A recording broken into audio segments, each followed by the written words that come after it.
कैसे एक्शन हो रहा है जमाखोरों पर योगी का चाबुक।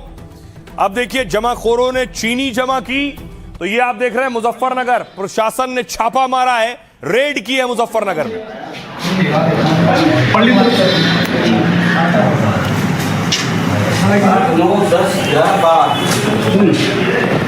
हो गया ना हो गया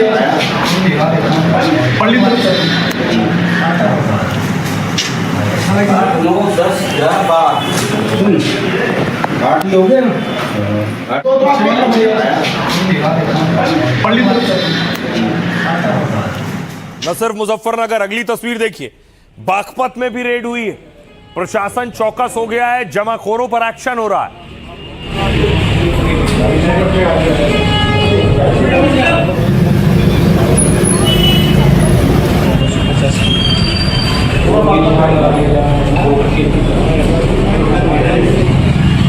चीनी गोदामों पर शहर शहर छापेमारी हो रही है, चीनी के जमाखोरों को कसा जा रहा है। अब यह तस्वीर देखिए, न सिर्फ चीनी, दूसरे खाद्य पदार्थों पर भी एक्शन हो रहा है। पनीर देखिए, नकली पनीर पकड़ा गया, उस पर भी कार्रवाई हुई।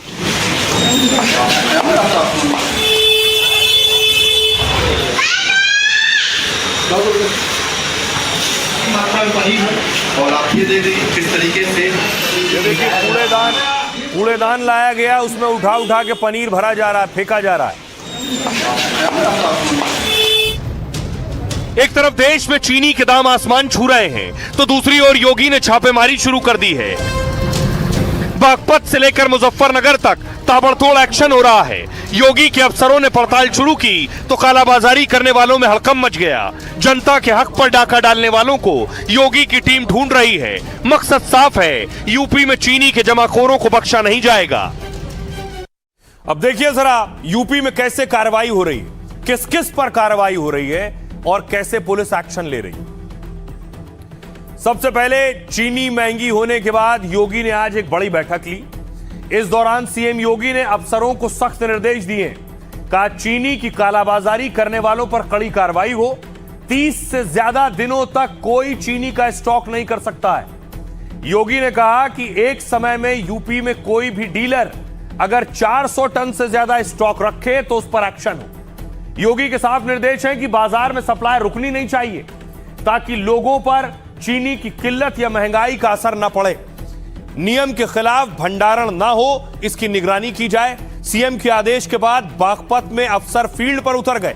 एसडीएम और सीओ ने एक चीनी गोदाम पर छापा मारकर पड़ताल की। मुजफ्फरनगर में चीनी व्यापारियों पर रेड मारकर स्टॉक की जांच की गई।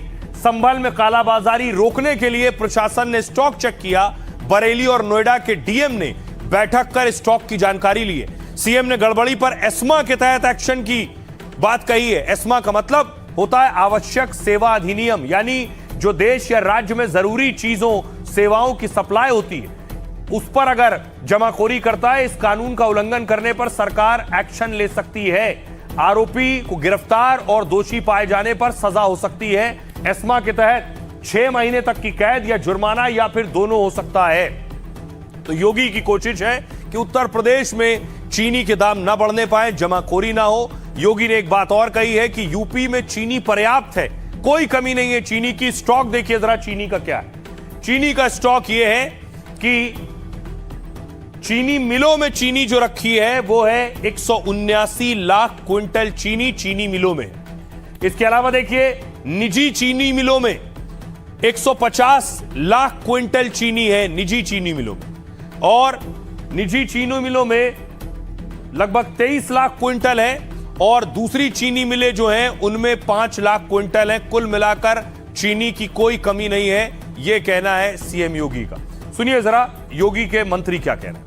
उत्तर प्रदेश में इस वर्ष भी 90 लाख मीट्रिक टन से ज्यादा चीनी पैदा हुई। आज उत्तर प्रदेश में हमारे पास 179 लाख मीट्रिक टन चीनी मौजूद है। उत्तर प्रदेश में चीनी का जो खर्चा है वो 4 लाख मीट्रिक टन प्रति माह है। हमारे पास आज भी 150 लाख मीट्रिक टन चीनी अधिक है। सभी जिलाधिकारियों को माननीय मुख्यमंत्री जी वीसी कर रहे हैं। सभी जिलाधिकारियों को ये निर्देश दे दिए गए हैं कि किसी भी कीमत पे काला बाजारी चीनी की नहीं होनी चाहिए, और ये जो एक भ्रम पैदा किया जा रहा है, ये भ्रम दूर होना चाहिए। गन्ना मंत्री को आपने सुना। आइए अब आपको दिखाता हूं, समाजवादी पार्टी इस पर विरोध कर रही कि चीनी के दाम बढ़ रहे हैं। आज सड़कों पर उतरी थी और समाजवादी पार्टी सस्ती चीनी बेच रही थी।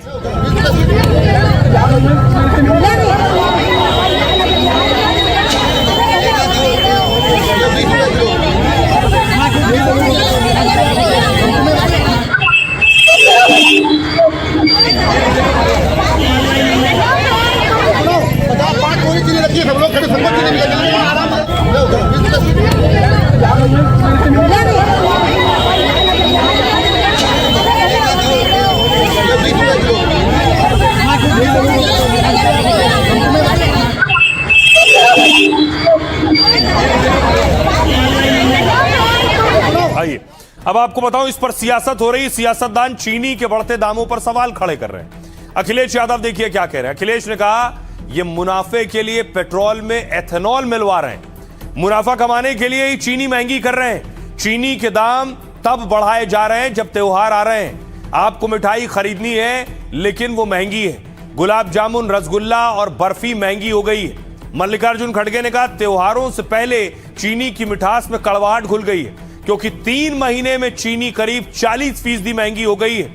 जनता पर पड़ी मार, महंगाई की मार का जिम्मेदार आखिर कौन है? चीनी की कमी है और सरकार विदेश से चीनी मंगा रही है। यह कैसा आत्मनिर्भर भारत है जहां आयात करना पड़ रहा है, दूसरी तरफ गन्ने को पेट्रोल में मिलाने के लिए एथेनॉल में झोंक रहे हैं। भारत दुनिया का बड़ा चीनी उत्पादक और निर्यातक देश है, लेकिन आज चीनी का स्टॉक 9 साल के निचले स्तर पर क्यों है? अरविंद केजरीवाल कह रहे हैं देश में चीनी की कीमतें बेतहाशा बढ़ रही हैं, क्योंकि देश में चीनी की भारी कमी हो गई है, क्योंकि गन्ने से मोदी जी ने एथेनॉल बना दिया है। करीब 30 लाख टन चीनी के गन्ने से एथेनॉल बना दिया गया है। मोदी जी कह रहे हैं एथेनॉल बनाकर विदेशी मुद्रा बचाई है, लेकिन उसी विदेशी मुद्रा से अब चीनी आयात कर रहे हैं। केंद्र सरकार ने कहा कि महंगी चीनी को एथेनॉल से जोड़ने को गलत बताया है। एथेनॉल के चलते ऐसा होने के दावे का खंडन किया है, कहा कि एथेनॉल का बड़ा हिस्सा खराब अनाजों से बन रहा है, उसका गन्ने से कोई ताल्लुक नहीं। सुनिए सियासतदानों को। दिल्ली लखनऊ में बीजेपी की सरकार है। अब आप सोचिए चीनी कितनी महंगी हो गई, और तब महंगी हो गई जब त्योहार आ गया है, आपको मिठाई खरीदनी पड़ेगी। और एक हिसाब किताब लगाओ कि अगर आपका गुलाब जामुन कितना महंगा हो गया होगा, रसगुल्ला कितना महंगा हो गया होगा, बर्फी कितनी महंगी हो गई है। आज हर चीज महंगी हो रही है, डीजल, पेट्रोल, सब कुछ महंगा। जितना प्रोडक्शन अपेक्षित था उसकी बनिस्बत इस बार इतना ना होना एक कारण रहा है, पर मैं मानता हूं कि ये एक टेम्पररी फेज है। बहुत जल्द इसको नियंत्रित कर लिया जाए। चीनी के जो इंपोर्ट की बात हो रही है वो इसलिए हो रही है क्योंकि इतना लो आउटपुट हुआ है। लो आउटपुट के चलते आपने अपने इथेनॉल E20 के लिए आपने उसका इस्तेमाल किया है, डाइवर्जन किया है, और उसका भार कौन भुगतेगा? जनता ही भुगतेगी। मांग के अनुसार जब पूर्ति को करना है तो सरकार को कुछ आयात भी करना पड़ेगा, कुछ और उपाय करने होंगे।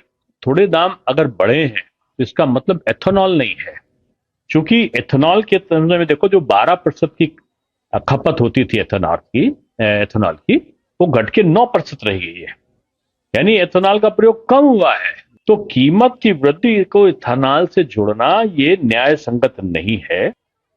और अब आपको बताऊं कि आपकी थाली में, आपके किचन में कौन कौन सी चीजों के दाम बढ़ गए हैं और क्या वजह है इसके पीछे। सबसे पहले देखिए चीनी 5 जुलाई को 45 रुपए किलो मिल रही थी, अब 21 अगस्त के दाम है 65 रुपए किलो, 45 से 65 पहुंच गई। चावल के दाम 5 जुलाई को 90 रुपए किलो थे, 21 अगस्त को दाम 100 रुपए प्रति किलो पहुंच गए। अरहर दाल 120 रुपए किलो से 150 रुपए किलो पहुंच गई है। चाय पत्ती जो 5 जुलाई को 380 रुपए किलो थी, वो 21 अगस्त को 456 रुपए किलो पहुंच गई।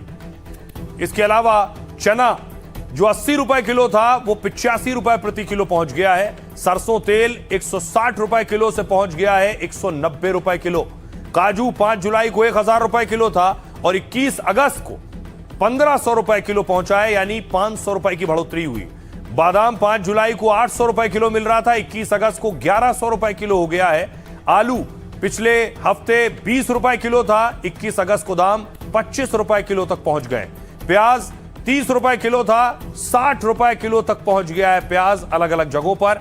टमाटर पिछले हफ्ते 30 रुपए किलो थे, 21 अगस्त को दाम 30 रुपए किलो, यानी टमाटर के दामों में बढ़ोतरी नहीं हुई है। भिंडी पिछले हफ्ते 30 रुपए किलो थी, 21 अगस्त को 60 रुपए किलो। फूल गोभी 60 रुपए किलो से 100 रुपए किलो तक पहुंच गई है। लौकी 40 रुपए से 60 रुपए किलो पहुंच गई। अदरक 240 रुपए किलो से 21 अगस्त के दाम थे 280 रुपए किलो। खीरा 40 रुपए किलो मिल रहा था, अब 50 रुपए प्रति किलो मिल रहा है। वहीं करेला 60 से 80 रुपए किलो पहुंच चुका है। सहजन की फली 80 रुपए किलो थी, 160 रुपए प्रति किलो हो गई है। ये दाम बढ़ रहे हैं। गौतम बुद्ध नगर के दाम मैं आपको बता रहा था, आप सुनिए जरा आम लोग क्या कह रहे हैं इस पर। थोड़ी सी महंगाई को कम करें और महंगाई के ऊपर काबू करें, क्योंकि शक्कर के दाम आसमान छू रहा है, नारियल के दाम आसमान छू रहा है। सरकार की पॉलिसी है, ये तो अभी उनके संज्ञान में आ गया है। और चीनी पे सुनने में आ रहा है कि अभी आया तो गवर्नमेंट कर रही है, टैक्स में छूट दे रही है, तो अभी बढ़ने की संभावना मुझे कम लगती है। मुझे तो डाउन होना लगता है। इस बात का ज्ञान था कि इस बार चीनी स्टॉक में कम है और उन्होंने कोई इस पर ध्यान नहीं दिया, जो आज ये तेजी देखने को मिल रही है। जो इससे बन रहा है आपका पेट्रोल में जा रहा है, उससे एथेनॉल बन रहा है, उसमें जा रहा है। दूसरा सरकार ने कोटा कम छोड़ा है। तीसरा उत्पादन में गिरावट है शक्कर की सेल 20% रही, 20% सेल घट गई है, 80% घट गई है। महाराष्ट्र में यूपी में भारी बारिश की वजह से फसल खराब होने की वजह से भी, और कुछ पेट्रोल में इथेनॉल में काम में ले रहे हैं, इसके लिए हर चीज़ में 20 रुपए किलो की मीठे में बढ़ोतरी होगी। वक्त हर चीज़ महंगी है, महंगाई से त्रस्त पब्लिक है। और आइए यूपी से ही एक और बड़ी खबर है। यूपी से जो तस्वीर आई सामने, उससे पहले आपको बताऊं, डीजे को लेकर कांवड़िया और पुलिस आमने सामने भिड़ गए। ये बवाल क्यों हुआ ये आपको बताऊंगा, पहले तस्वीर देखिए जरा। पिछले दिनों तस्वीर आई, सीएम योगी आदित्यनाथ ने खूब कांवड़ियों के लिए इंतजाम किए, उन पर पुष्प वर्षा भी की, हेलीकॉप्टर से भी, और खुद सीएम योगी ने फूलों की बारिश की।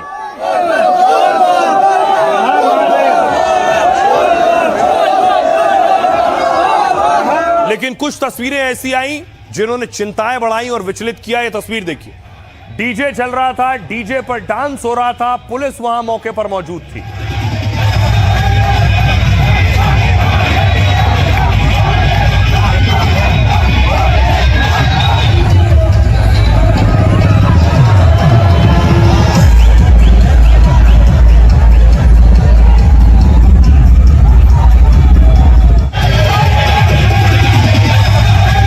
उसके बाद देखिए क्या हुआ, कांवड़िए और डीजे पर पुलिस वाले पहुंच गए तो आमने सामने थे। पुलिस वालों के साथ धक्का मुक्की शुरू हो गई।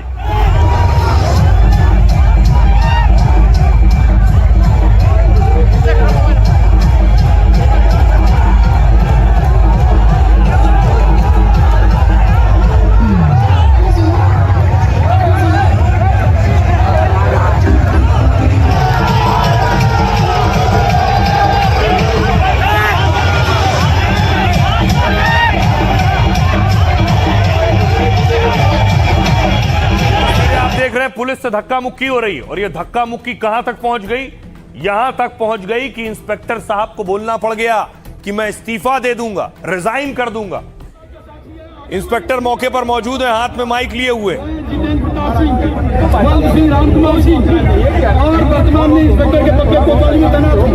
ईश्वर इस बात का साक्षी है, अगर मैंने किसी कांवड़िया के साथ अपराध किया है तो मैं पूरी हो जाऊं और ईश्वर इसका न्याय करेगा। अगर रिजाइन करता हूं, रिजाइन करता हूं, रिजाइन करता हूं, रिजाइन करता हूं। सत्तन ने यहाँ से कहा कि किसी सिपाही ने जितेंद्र प्रताप सिंह, बल्द सिंह, राम कुमार सिंह और वर्तमान में इंस्पेक्टर के पद पर कोतवाली में तैनात। कि देखिए कैसे कैसे उसके बाद एडीएम मौके पर पहुंचे और एडीएम माफी मांग रहे हैं।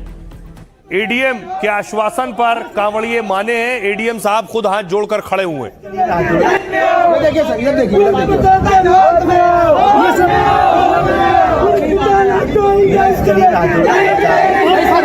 के तौर पर नहीं सर, आप आए, अच्छी बात है। हम आगे सरकार ने ये कह के भेजा कि आप मान के लौटाइए, गेट पे आया हुआ मेहमान लौटाना नहीं जाता है। हेलो, आप लोग हमारे अतिथि हो, ये देवभर की परंपरा है हमारी। ये बता कर रहा है थोड़ा सा उसके लिए मैं क्षमा उसको भाई साहब, आप क्षमा मारने वाले हैं नहीं। और इसके बाद देखिए ये यहीं खत्म नहीं हुआ। उसके बाद नाराज कांवड़ियों ने प्रदर्शन शुरू किया मंच से। मंच पर मौजूद थे और मंच से नारेबाजी हो रही थी। ये वो तस्वीरें।